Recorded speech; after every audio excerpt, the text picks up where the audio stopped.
हाँ जी ਤੁਸੀਂ ਕੀ ਇੱਥੇ ਕੀ ਮਾਮਲਾ ਤੇ ਇੱਥੇ ਕੀ ਕਰਜਾਏ ਜੀ? मैं असगर अली मेरा नाम है, हाँ जी। खुल्लरवान वजीर कहते हैं, हुजरा शाम के तहसील दबालपुर जिला कुपवाड़ा का रैशी हाँ। सही।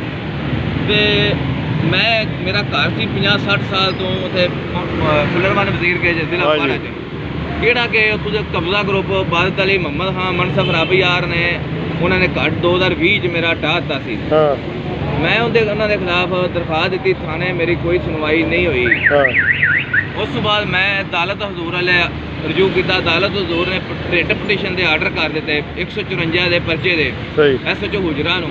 हाँ। SHO हुजरा ने जनाब 3 दिन मैं लैके परचे के आर्डर भुजदा फिर उन्हें नहीं मुकदमा दर्ज किया। उन्होंने मंजूर बट्टू ने सियासी तौर पर कहता भी ये लंबरदार मेरे तलक वाले ने रुपया भी नाल 2 लाख उन्हें ले लिया रात में। हाँ मैं जनाब 3 दिन लगा फिर 3 दिन उन्हें ना मुकदमा दर्ज किया। 3 दिन बाद उन्हें हाई कोर्ट जाकर स्टे आर्डर ले लिया, हासिल कर लिया। सही।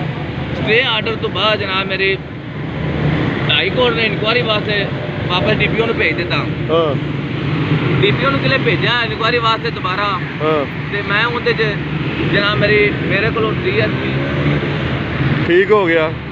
लीगल हाँ करीमुल्ला हाँ। बख्तियार DSP लीगल ठीक। उन्हें जनाब मेरे को 32,000 रुपया रिश्वत लई हाँ मौके ते जान दी। हाँ मैं उनके खिलाफ दरखास्त दी, मलक तारक दबान के खिलाफ दरखास्त दी है भी उन्हें मेरा मुकदमा 3 दिन दर्ज नहीं किया। हाँ ठीक है, ठीक हो गया। उस तो बाद मैं कलीमुल्ला के खिलाफ दरखास्त दी 32,000 रुपए की। हाँ या मैं बड़ी जगह दरखास्त, मेरी कोई सुनवाई नहीं हुई। हाँ। जनाब राती 12 बजे मैनू तलाह हुई है हाँ कि तुसी IG साहब से पेश होना है। अच्छा। IG पंजाब लाहौर दे हाँ उत्ते दफ्तर च 224 नंबर कमरे च। हाँ लेकिन रात दियां मैनू जनाब मलक तारक वान वालों ते DSP वालों DSP लीगल कलीमुल्ला वालों मैनू धमकियां मिल रही ने भी तू आधे दिन तेरे गिने जा चुके ने।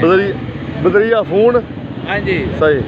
फोन भी वैसे भी धमकियां आ रही ने मैनू भी तेनू मार दिता जाएगा, तेन पुलिस मुकाबले में ही पार करना है। सही। जनाब मैं हुण IG साहब से पेश होने लगा जाके हाँ ते देखने भी मैनू इंसाफ मिलता है, गरीब नू मिलता है कि इंसाफ कि नहीं मिलता। ठीक।